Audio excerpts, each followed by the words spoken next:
This video sponsored by Mode. இந்த ஆப்பில் நீங்கள் பர்ச்சேஸ் பண்ணக்கூடிய எல்லா விதமான ப்ராடக்ட்டும் உங்களுக்கு ரொம்ப மலிவான விலையிலேயே கிடைக்குது. இதில் நிறைய ஆஃபர்ஸ் அண்ட் கூப்பன்ஸ் ப்ரொவைட் பண்ணுறாங்க. ஸோ இதோட லிங்க் உங்களுக்கு டிஸ்கிரிப்ஷனில் கொடுக்குறேன், யூஸ் பண்ணி பாருங்கள்.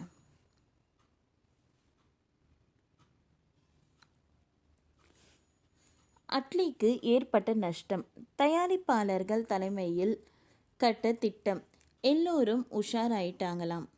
ராஜா ராணி படத்தை இயக்கி இயக்குனராக அறிமுகமான அட்லி ஷாருக் கானை ஹீரோவாக வைத்து இந்தியில் ஜவான் திரைப்படத்தை இயக்கினார். அந்த படம் மெகா ஹிட்டாகி 1000 கோடி ரூபாய் வரை வசூலித்தது. இதன் காரணமாக இந்திய அளவில் அவர் கவனம் பெற்ற இயக்குனராக மாறியிருக்கிறார். அடுத்ததாக அவர் அல்லு அர்ஜுனை வைத்து படம் இயக்க இருப்பதாகவும் அதற்கு 100 கோடி ரூபாய் சம்பளம் கேட்டதாகவும் தகவல் வெளியான சூழலில் அதற்கு என்ன காரணம் என்பது குறித்து புதிய பேச்சு ஒன்று அடிபட்டு ஆரம்பித்துள்ளது. முகப்புத்தகம் என்ற குறும்படத்தால் ஷங்கரிடம் உதவி இயக்குனராக இணைந்தார் அட்லி. நண்பன் உள்ளிட்ட படங்களை பணியாற்றிய அட்லி ஆர்யா, நயன்தாரா, நஸ்ரியா, ஜெய் உள்ளிட்டோரின் நடிப்பில் உருவான ராஜா ராணி படத்தை இயக்கி இயக்குனராக அறிமுகமானார்.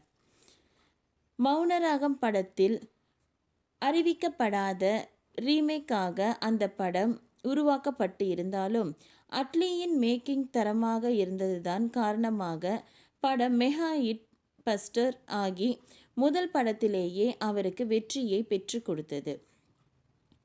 முதல் படத்தின் வெற்றிக்கு பிறகு இரண்டாவது படமாக விஜயை வைத்து தெரி படத்தை இயக்கினார். அந்த படமும் மெகா ஹிட்டானது. அதனையடுத்து மீண்டும் விஜயை வைத்து மெர்சல், பிகில் படங்களை இயக்கினார். அவற்றில் பிகில் படுல் தோல்வியை சந்தித்தது.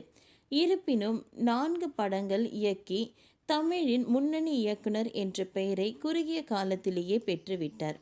மேலும் நடிகர் விஜயின் குட் புக்கிலும் அவர் இடம் பிடித்து விட்டார் என்பது குறிப்பிடத்தக்கது. 4 படங்கள் தமிழில் இயக்கிவிட்டு உடனடியாக ஹிந்திக்கு சென்றார். முதல் படமே அவருக்கு ஜாக்பாட்டாக அமைந்தது. ஹீரோவாக ஷாருக் கான் கமிட் ஆனார். ஜவான் என்ற பெயரிட்ட அந்த படத்தின் நயன்தாரா, விஜய் சேதுபதி, பிரியாமணி என தென்னிந்திய நட்சத்திரங்கள் பணியாற்றினார்கள். படம் மெகா பிளாக் பஸ்டர் ஆனது. உலகிலேயே 1000 கோடி ரூபாய் வரை படம் வசூலித்து சாதனை படைத்தது. முதல் படமே 1000 கோடி ரூபாயில் இணைந்ததுதான் காரணமாக இந்திய அளவில் கவனிக்கப்படும் இயக்குனராக உருவெடுத்துவிட்டார் அட்லி. இந்நிலையில் அட்லி இத்தனை கோடி ரூபாய் சம்பளம் கேட்பதற்கு என்ன காரணம் என்று ஒரு பேச்சு எழுந்திருக்கிறது.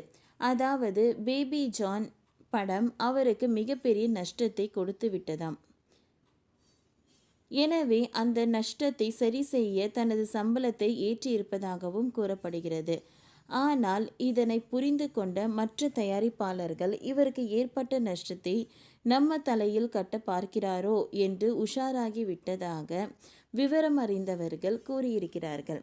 ஓகே ஃப்ரெண்ட்ஸ், இந்த வீடியோ உங்களுக்கு யூஸ்ஃபுல்லாக இருந்ததுன்னா லைக் பண்ணுங்கள், ஷேர் பண்ணுங்கள், சப்ஸ்கிரைப் பண்ணுங்கள். Thank you.